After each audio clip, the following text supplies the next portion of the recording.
Thorn, Luna, and Dusk just had entered the halls of Decade Records. All three of the girls were incredibly excited to get their feedback from their manager, especially considering how long it took to finish the video. Dusk knocked on Gus's office door, which was currently shut. "Come on in, girls," Gus's voice invited warmly through the door. "Hey Gus, how are you today?" Thorn inquired, opening up her manager's office door.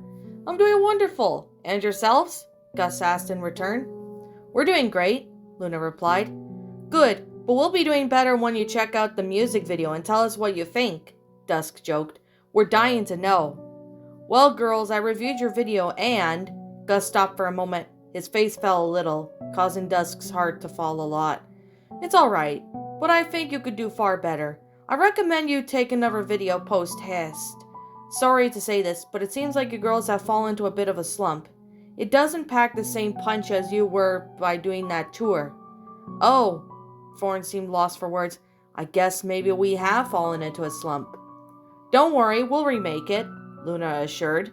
The expression on her face was quite nervous. "Yes, I'm afraid you'll need to. I don't want to be the one to say this, but the label doesn't take kindly to artists who are just pumping out the cutting edge of content regularly. I have given you girls a bit of a leeway because of what happened to you. But you've really got to pick up the pace, or else I might be forced to drop you," Gus shockingly revealed. Dusk gasped as she opened her eyes. It took a moment for her to process what happened, but she was grateful to realize that it was just a bad dream. It still took a moment for her to catch her breath, due to her heart racing like a mile a minute. She tried to put that awful thought out of her head by beginning to routine her morning. It was unlike Gus to tell them to pick up the pace, and even more unlike him to threaten to drop them over something silly while taking the music video, right? Dusk had tried not to let her anxiety get the best of her during her shift at Jack's. She had felt mostly done with the job distracting herself. However, when Thorn and Luna came out to have lunch, she felt her anxiety level rapidly rise again as she got closer to the meeting with Gus. It was stupidest thing to even she was getting so worked up about this. Since they made their music video before, and Gus seemed to like the idea of making their video about the protest. But still she couldn't get this feeling out of her head, that she was in a slump. The songwriting's group jeering about her not writing enough admittedly got to her head. Dusk skipped having lunch as her stomach was in too many knots to be hungry.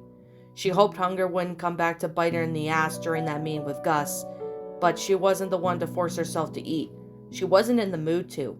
She'd been most likely silent in the back seat as Thorn and Luna conversed in the car on the way to Gus's, but neither of them seemed to notice or acknowledge. Dusk felt her anxiety increase as Decade Records came into view from the van window. "Dusk, you've been really quiet," Luna pointed out.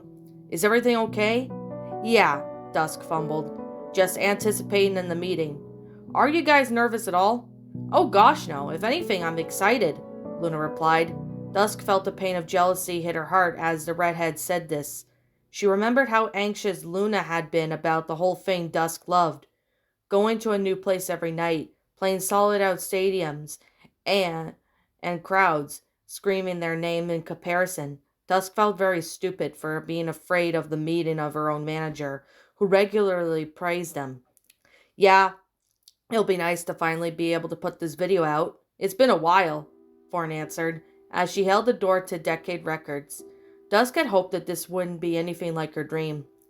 Dusk glanced up at the posters of the wall, was it walking through the hall, hoping that putting out the video wouldn't be a serious misstep, that they could someday achieve the same level of fame as the artists on the posters had. Upon arriving at Gus's office, Luna knocked on the door. "Come in," Gus replied. "I'm just finishing up some, budget meeting paperwork." The girls couldn't see Gus's playful shudder when referencing his hated budget meeting, but Dusk could imagine it. "Hello, girls. I got some news I think you'll be quite excited about," Gus informed. As the girls entered his office, "Our camera editor, Robert, had finished editing your video based on what Thorne specified on the phone a few days ago. I'll pull it up on my computer." Thorne, Dusk, and Luna gathered around Gus's computer as he pulled up the video. Before I forget, I must show you girls your position on the charts on the video's loading. Gus made a few clicks on his computer and pulled up the chart. It's not much of a difference, but it's something. Dusk noticed that their song was number 115. Conversely, Turning Me On at Jimmy John's had climbed all the way up to 70. I suppose 115 is pretty decent accomplishment, if that's the further we get. Thorne shrugged. How many stations added our song this week? Luna chimed in. Just one, alright. It appears that the video's loaded, Gus informed as he pressed play on the button. Dusk can feel their shutters clench in anticipation as the video began. The video started out with the news footage of Mayor Corey, which Gus had apparently found. He was standing at the podium with a banner reading, Breaking news! Oak Haven Mayor announces the park to be torn down for a pipeline project. Beginning of next week, right side of Oak Haven Park will be torn down to make room for the Gorshan Industries new oil pipeline. This is a city-approved project, and we expect the construction to be completed within a month, the mayor announced. The camera then switched to the Auburn footage, with the caption appearing on the screen reading, 1 week later. The Hex girls traveled to a nearby town where the pipeline was also being implemented. This is what we found.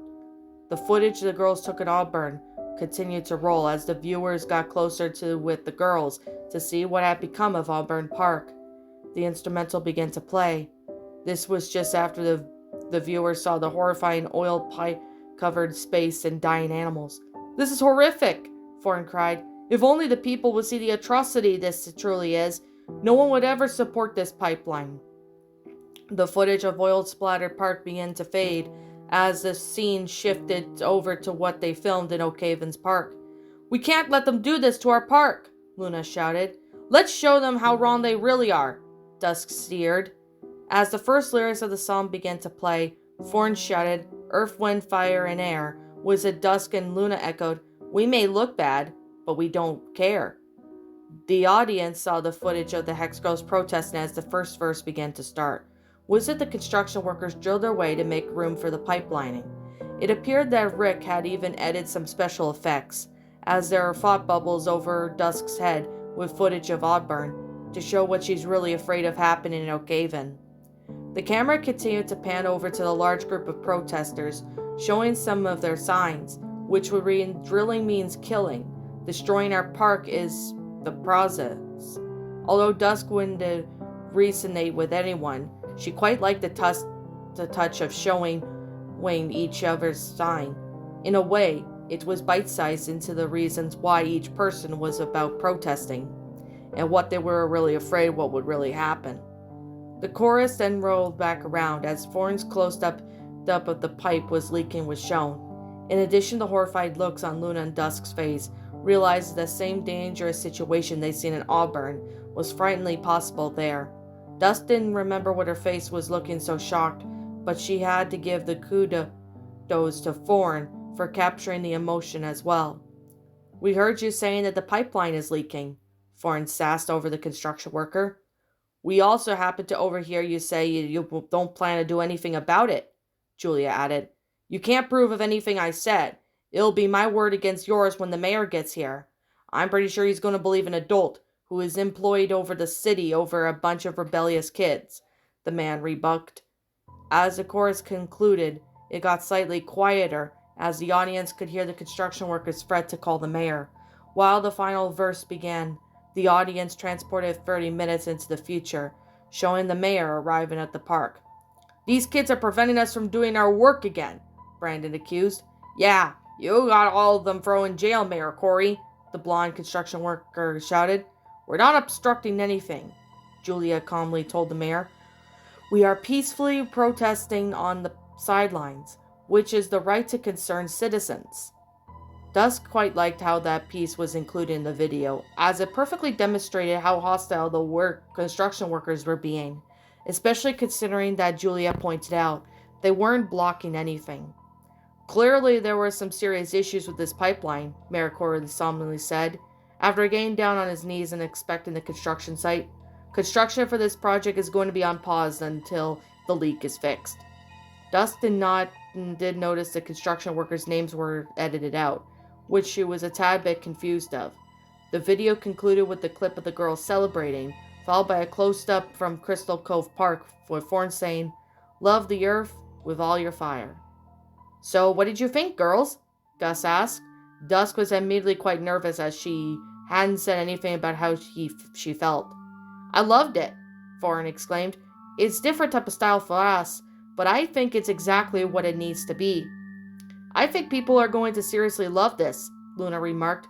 "This perfectly shows people why we're protesting against this, and why the construction workers' names edited out of curiosity." "Ah, yes," Gus responded. "Rick edited them out as to run a bit of a sticky situation with fair use and such. Besides, it's best not to suspectfully with their names and cause drama. As to point out the video as to your document against fighting the pipeline, rather than paint specific people as villains."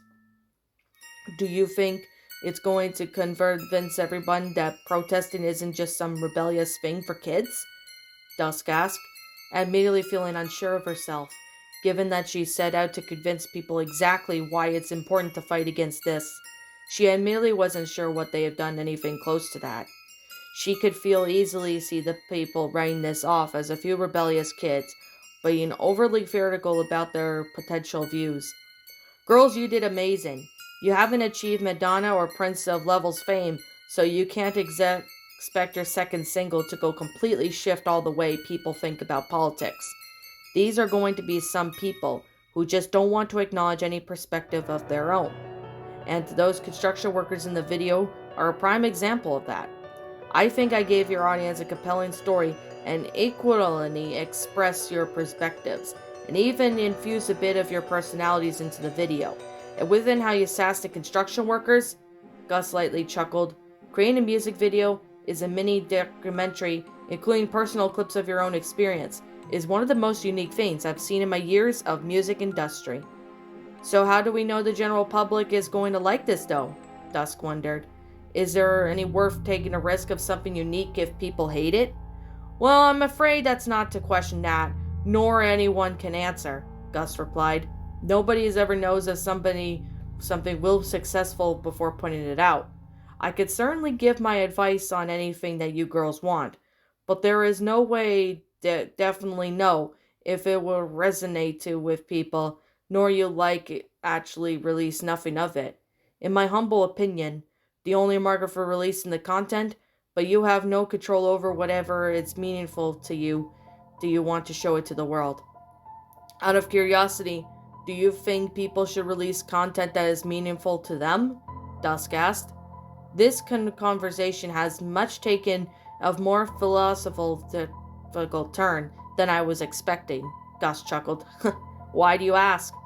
"One of her friends just got in the music industry, and her manager convinced her to rewrite her old songs to have more appeal," Dusk explained. "Ah, yes. I'm quite familiar with that managerial style. Dreadfully cooperate with my tastes," Gus said with a shudder. "I don't know if it's a question right or wrong. You seem to be thinking of it as if people want to release more generic music Sherlock like that to get on the radio.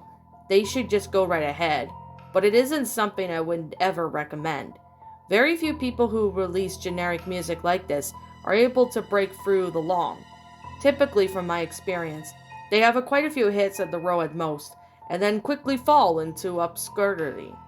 Of course, there are a few occasional exceptions at that, but typically my philosophy is at the best to bring something unique to the table with your artistic image." "Then why the fuck would any manager adopt that style?" Dusk snapped. "Well, some managers want to offer for artists a quick fame that attracts more people than you think," Gus stated. "All managers coach their talents differently, but in my opinion it is more important to also carve out the image of the artist rather than going deep gimmicks. Even though it's popular now, I bet quite a bit of money that nobody is going to remember Lil Horn's E's turning me on the Jimmy Johns at this time of the year." "Okay, thanks," Dusk appreciated, feeling like she far asked too many questions at this point. "I'm just worried about my friend. I don't want her to go down the wrong path."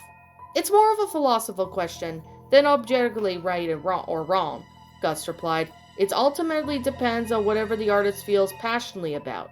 What they do is pretty much able to express themselves in some way, regardless whatever their image is manufactured or not. Hopefully your friend is able to do that. Dusk admittedly didn't know.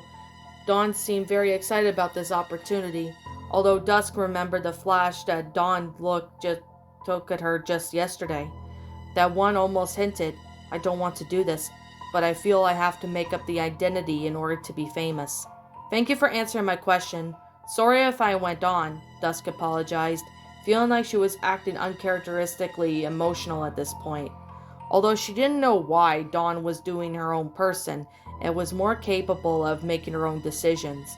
Dusk felt a bit of disconnect as to why she was worried about Dawn embodying on the image, unlike the person she met a few weeks ago. It's quite alright. I'm happy you girls can help understand the music business in any way I can. It's extremely complex business, Gus said with a chuckle. Anyway, back to the topic at hand. I have always thought that your video was incredible. If you girls are prepared to release it to the video in the world, I think it's more than ready. Thorn looked up at the girls before giving her response. Both Dusk and Luna gave nods. I think we're ready. This is exciting, Thorn beamed. When do you think we should release it? I was actually going to turn on the strategy by you girls. I apologize, Thorn, but when did you say you were talking to the mayor? It's been such a busy week and I've forgotten, Gus required. Tomorrow morning, Thorn replied. We took off of work. Dusk was thankfully that they were in such a flexible job situation where Jack and the dads had considered so much of their music career and to open to them having time off when they needed it. Excellent. Is there anything you want to add on to the video? Gus inquired. We're thinking maybe just a remark from the mayor. It would if he announced the pipeline to be officially shut down for good, Dusk explained. As long as you girls don't think it'd be too much of a rush. If the mayor agrees to shut the pipeline down, I think it would be good to have your music video premiere on TV as soon as next Monday. Tuesdays are the days where radio stations add their new songs to the playlist. So perhaps having the music video premiere the day prior would be a good incentive for the stations you may add your songs next week, Gus sympathized. It would also be worth noting that Tuesday would be the last day the stations would add anything for the year. With the holidays coming up, it will be essentially your last chance to release the video this year, and I believe everything would align perfectly, if you don't mind of a bit of a rush. I think it's a magnificent idea, Luna exclaimed. I mean, we've pumped out the music video on a single last time, so this would be a breeze, Dusk joked, feeling a bit of empowerment from the first time of the meeting. She was extremely relieved that Gus believed enough in their video to suggest a bold strategy. I say go for it, Thorn chimed in. Wonderful. You could bring the camera with, as long as you'll need to show it to the mayor. If he decides to shut down and you film anything new, bring the camera back to me by tomorrow at 1. Rick would be able to quickly edit up within an hour or two, and then we'll have it sent to the TV stations by the end of the day. Sounds like a plan? Gus inquired. Absolutely, Thorn nodded. I'm so proud of you girls, Gus smiled. Best of luck with the mayor tomorrow, and be sure to have the camera back to me by the afternoon. Fingers crossed that everything goes stupendously. Dusk immediately was flabbergasted about how things were sudden moving.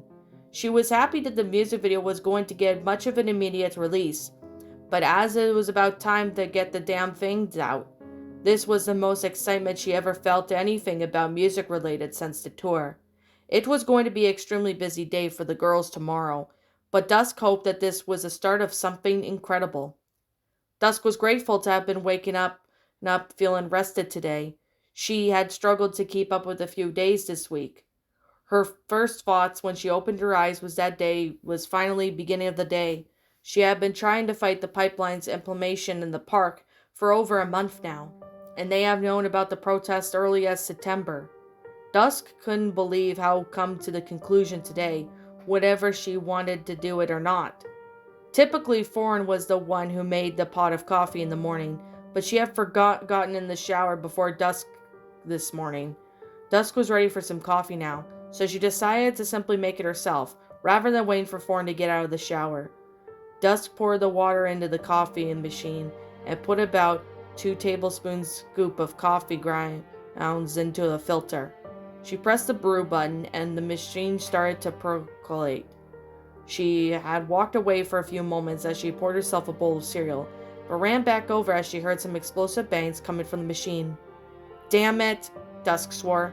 "What happened?" Luna exclaimed as she rushed over. "This dumb thing is malfunctioning. I think it's packed with picked the best way possible to do it," Dusk sarcastically sneered. Luna walked over to the coffee machine and inspected closer. She gasped when she saw a small amount of smoke coming from it. "Wow, yeah, you weren't kidding. This is definitely broken." "Ah!" Dusk frustratedly grunted. "What's going on?" Foreign gasped as she got out of the shower. "The coffee maker's busted," Dusk lamentated. "What a great day for it to happen. Literally any other morning we could have gotten it from Jack's."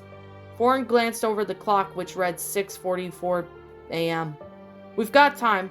I'm done getting ready and Luna's finished too. So once you're ready, we could just make a stop at Haley's," Foreign suggested.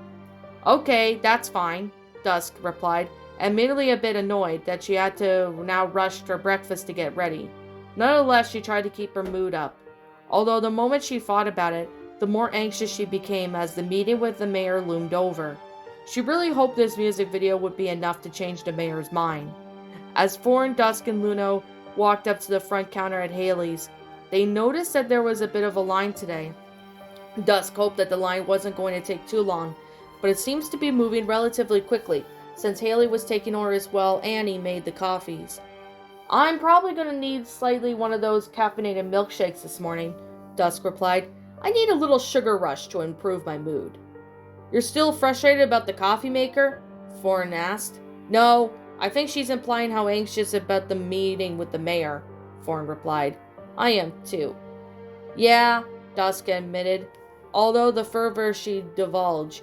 She hated talking about her anxiety, as it required a bit of a vulnerability, which Dusk was horrible at.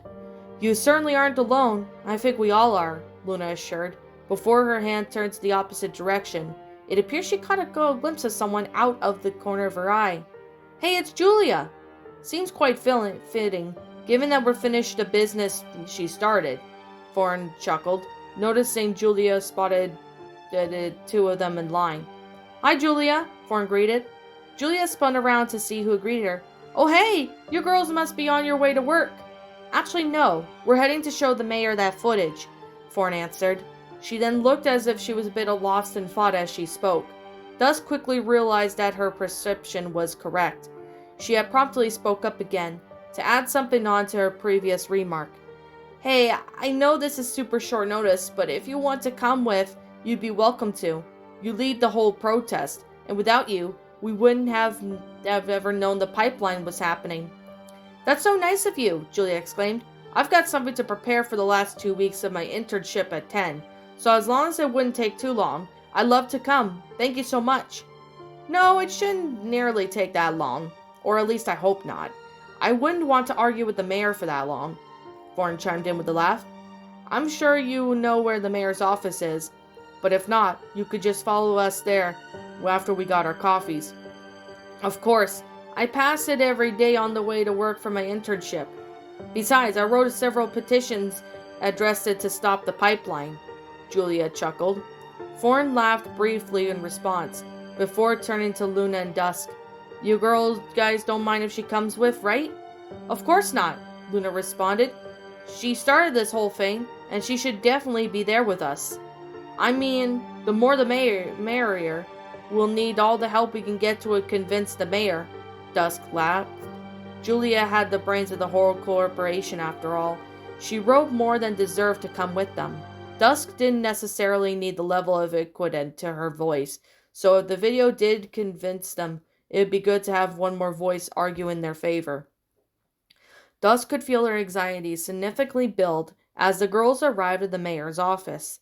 It had taken about 20 minutes to get their coffee due to the long line, but it still left them 10 minutes to spare when they arrived at the city hall. All the girls had dressed up to look formal for the meeting. Foreign had donned a black and red dress, whereas Luna wore a fancy sky blue blouse and a yellow skirt, and Dusk donned a black button-up shirt with gray dress pants. Julia, of course, didn't know what to dress with, But thankfully, she was pretty well dressed for the occasion anyway. Donning on the yellow sweater, she had gone fancy green scarf to go with the black dress pants. "Can you grab the camera while you're in the back seat, Dusk?" Luna asked as she put the soccer mom van in the park. "You got it," Dusk nodded, picking up the camera bag, to which it was lying in the seat next to her. The City Hall building was relatively small, simply because of the two-level building that was quite double-sized for a typical house. It looked as if it needed a paint job, as the old yellow paint on it was starting to look a bit worn, but still the building looked quite beautiful and historic. "All right, I guess it's now or never," Luna gulped, although Dusk was feeling a bit on edge. It gave her a little comfort to reminder that she wasn't the only one who was anxious. "We're going to do fine," Julia said, seemingly to try and relax everyone. "Yeah, worst case scenario, he doesn't stop the construction on the pipeline, and we'll still put our video out anyway," Thorne replied, not sounding too entirely convinced herself. "It'll be really sad for the park, but I'm really hopeful that the mayor will see our logic." All the girls walked into the City Hall building, and they were met with a secretary sitting on the small wooden desk up front. The woman had gray hair and donned a plaid sweater. The inside of the building was otherwise furnished with old file cabinet, as well as the uncomfortable-looking wooden chairs of people to sit while they were seeing the mayor. "Hi, we have an appointment with Mayor Corey at 8 a.m., Thorne informed. "Names?" the woman asked. "Thorne, Luna, and Dusk. We have a friend with us, Julia, but the mayor will know who she is," Thorne answered. I've got someone else written down for 8, the lady replied to Dusk's dismay. "The Hex Girls?" Dusk calmed down when she realized the mayor hadn't given their spot to someone else. "Oh, sorry, that's our band name," Thorne chuckled. "All right, go on in," the woman replied. She immediately didn't seem social at all, although she struck Gus as more of an all-business, no-talk type of woman, rather than being unfriendly. "That's really sweet that he booked us an appointment under our band name," Luna smiled. "Yeah, I didn't know anything about him before this, but he seems actually a nice guy from what all you said about him," Julia chimed in. "Yeah, he's super nice," Thorne replied. "Let's just hope he's nice about our footage in the argument against the pipeline," Dusk nervously joked, as she headed into the mayor's office with the others. The mayor's office looked quite nice. Dusk never been inside it, but it was well decorated with lots of pictures and posters. Dusk's eye caught on his diploma, a picture of him being sworn as mayor, and an Autumn Fest poster. It warmed Dusk's heart to see that the poster he had hung up was mentioning them at the headliners. "Hello, girls. How are you this morning?" Mayor Corey asked. "Oh, good," Luna smiled. "And yourself?" "Oh, pretty well. It's been a bit of a stressful week for trying to get this pipeline sorted out. But I'm eager to see your footage," the mayor remarked. "I see you've brought a friend." "Yeah, you might recognize her from the protest. This is Julia," Thorne introduced. "It's so nice to meet you," Julia smiled. She outstretched her arm to shake the mayor's, as the girls brought me along, because I'm the one who started the protests. "Wonderful to meet you, OL," Mayor Corey greeted, shaking Julia's hand in return. "I've got the footage all queued up when you're ready," Dusk replied. She hoped that she didn't come off as anything was shortening Julia and the mayor's introduction, but she was admittedly not wanting to drag the anxiety-producing station out with too many pleasantries. "I'm all set," Mayor Corey responded, as Dusk handed him the camera so he could watch the footage. Observing the mayor watch their video, as well as an interesting sight, you could tell how his emotions changed in some scene. His jaw dropped at the sight of odd-burn footage, and he looked and was contemplative of being the protest scenes. He shook his head in frustration seeing the construction workers' negligence, although Dusk could see the footage from the angle was standing out at. She could tell that the video was just about to wrap up when she heard cheering. "Wow, girls, I'm speechless," the mayor responded. "I had interviewed Brandon and Nate separately after their week about what happened, and the inconsistency between the stories had given me a lot to pause about continuing the project. After viewing the footage, although I'm convinced that scene of the oil leaking clearly shows that this isn't safe, and I'm certainly not going to have this town's park turn to anything the horrors of the one in Auburn. I am telling the company this project is cancelled." Dusk was completely awestruck. He agreed so quickly. She had expected to have an argument with the Fight City Hall like this, but the fact that Mayor Corey had agreed so quickly only made Dusk respect him more. It was cool that he took the concern so seriously, and even cooler that the video had so hesitantly convinced him. Dim. Dim. Oh my gosh, this is so exciting, Thorne exclaimed. I'm so happy you all agree with this. Thank you so much, Mayor Corey, for taking these concerns seriously, Julia smiled. I'm glad my petitions paid off at the end. Oh, that was you? Mayor Corey inquired with a chuckle. I immediately hadn't connected the dots. Anyway, I'm obliged to help. Hopefully, it will stop the attack about me and somebody paid on air TV to look at the silly direct. Mayor Corey pulled up the video on his computer, and the girls gathered around to watch the advertisement. A man dressed in a fakely Revolutionary War costume popped on the screen. Good morrow, and I am President George Washington, the white-haired man on the screen introduced. I am speaking to the people of the excellent country today to warn you not to neglect boorish names of Mayor Corey. This dreadful dunce is completely incompetent to run a small part of the country as fine as ours. At that moment, the screen searched to a heavy man set dressed in a red wig, so he looked like Mayor Corey.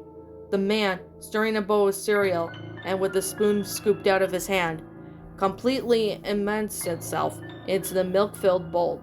My spoon fell in the bowl, Mayor Corey whined wimpily in a sounding voice. As he reached his hand in the bowl to get it out, he promptly knocked the bowl over with his clumsiness as he began tearing up over the spilled milk. And now it's all over the floor. The scene then changed to Mayor Corey trying to button up his shirt, but to no avail. His unconvincing propaganda began to whine obnoxiously as he was unable to get to the top button through the hole. Mom, I can't button my shirt. Here are the reasons why Rapscallion should never be elected as mayor again, George Washington informed, with a great seriousness in his voice, as the scene changed to the actor, playing Mayor Corey with a huge stack of paperwork on his desk and struggling. In the background, the patriotic sounding of the song played as the members of male chorus began singing. Here's all the paperwork that the mayor's been ignoring, and there was this one time the intern was caught snoring, the chorus sang, as the scene switched to the mayor being rudely awakened from the sleep on his desk by a bewildered-looking man college student. The mayor reached under his chin and sheepishly handed the man a large sack with hush money written on front. And even with this stuff, it's usually kind of boring, the chorus continued. The video showed Mayor signing the paper, by order of Mayor, make white bread winter. With those reasons, that you should elect this no good Balker again. The fake George Washington shook his head in disgust. The actor then ran awkwardly around, looking nothing and unsure of how to end the video. Anyway, I guess I should get back to my presidential duties. I've got a country to run, you know. Do not forget the wisdom that your forefather was told you. The real-life Mayor Corey shook his head, closing out the video on his computer. That was odd. Thorne looked a bit dumbstruck after seeing the video. How would George Washington even know what an intern is? Luna asked. Anyway, back in from our original topic, I am the one who should be thanking you girls. I greatly appreciate you bringing this to my attention. Did you plan on releasing that video sometime soon? The mayor asked. Actually, yeah, Dusk informed. We're going to send it to the air on TV next Monday. I could tell you what, girls. I'm going to contact our local gold television TV station, WZOL, this evening, and ask a few of them to make an announcement to the city that the pipeline is canceled and the park will be restored. Mayor Corey informed. I think your video is an excellent piece of citizens journalism and that perfectly documents the danger that we would have risked if we put this pipeline in. Not to mention it, the frames of you issue very rationally. If you're up for it, I'll request that TV station share your video right after my speech. Thorne, Luna, and Dusk's jaws nearly dropped to the floor. That would be incredible if you could make that happen, Thorne gasped.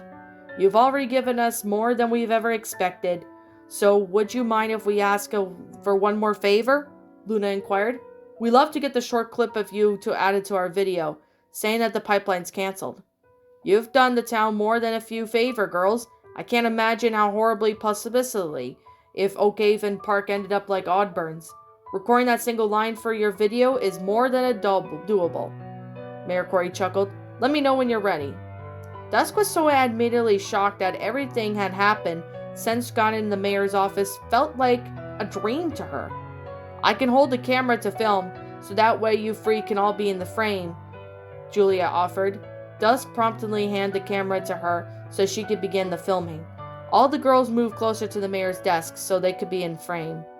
Dusk, move a little closer, Julia instructed, as Dusk promptly did as she was told. Alright, you ready? Once all four of the girls gave him a nod, Julia began counting down from 5 to 1, and pressed recording as she continued. Girls, the city owes you a debt of gratitude.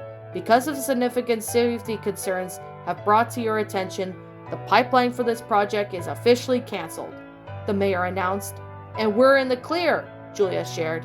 I'm dreadfully sorry, but I have at 8:30 a.m. girls. Thank you so much for caring about this city and bringing this to my attention. I look forward to watching your video from the TV station tonight, Mayor Corey Wealth wished. The girls excitedly hugged each other in celebration as they left Mayor Corey's office. It felt so real to Dusk, but they've done it. Not only they stopped the dangerous pipeline from ruining the park, they'd stopped with their music video. Foreign, Luna, and Dusk had left the mayor's office, feeling incredibly invigorated. Dusk drove to the Decades Records with a sense of purpose in her music career, thinking that perhaps that she had finally got out of the rut that she had been in for months. They dropped the camera off at Decade Records around 9 a.m., which was plenty of time for Rick to edit out the video and put it on the station. I'm so proud of you girls. No band I've ever known has gotten their video this kind of attention from the elected official broke before this, Gus had said earlier this morning. This made Dusk feel very warm, and perhaps her mind wasn't as useless as she felt in the past month or so. One day had passed a lot more quickly than Dusk had expected, and before she knew it, it was already 5 p.m. It was time to watch the mayor's address, and quickly following it, the girl's music video. Dusk looked up from the book that she was reading and noticed her horror was already 5:02 p.m. The mayor's speech had started 2 minutes ago already. Foreign, turn on the TV! Mayor Corey's speech is on! Dusk reminded, and there's a sense of urgency in her voice. Oh shit! Foreign grabbed the remote, quickly turning on the television. What channel is it on again? Channel 3 is the only channel that broadcasts directly out of Oakhaven. Remember? Luna playfully reminded. Sorry, I just can't believe I didn't watch the time closer, Foreign sighed. After their chaotic morning, the girls had gone about their afternoon more reassuredly. Although apparently they had gotten a bit too relaxed, none of them noticed that it had passed 5. Oh good, he's just starting, Dusk breathed a sigh of relief. Best decision for Oakhaven. In the light of recent information about a leak that's come to my attention, the pipeline happening at Oakhaven Park will be permanently shut down. The park will remain as it is, and pieces of the pipeline that have been laid out will be removed. The park will be fully restored. This decision was not only made lightly, was a result of careful planning and discussing the matter with several parties, including construction company. I feel this would be the safest for Oakhaven, the mayor announced. Thank you for your time, and I hope you all have a wonderful holiday season. I'm Nancy Chain with Channel 3 News, and the Mayor Corey has a special mayoral announcement, the reporter stated. Now I'm excited to announce the premiere of this music video from Oakhaven's very own Hex Girls. The video is shockingly related to the memorial announcement you just watched, and it features a cameo from the mayor of the end of the music video. It's a WZOL, world premiere of their new music video, Earth, Wind, Fire, and Air, off the album Hex Girl. Dusk almost couldn't believe her eyes as the video began playing on TV. Out of all their hard work they put on the past month have finally come to fruition, and she couldn't have possibly been happier. Not only they were finally releasing something that was extremely meaningful to them, it was extremely meaningful to the town as well, and had made an actual difference in their community after convincing the mayor to stop the pipeline. After several weeks of moping and feeling like she was in a rut, Dusk felt proud as she watched the video air for the first time on TV.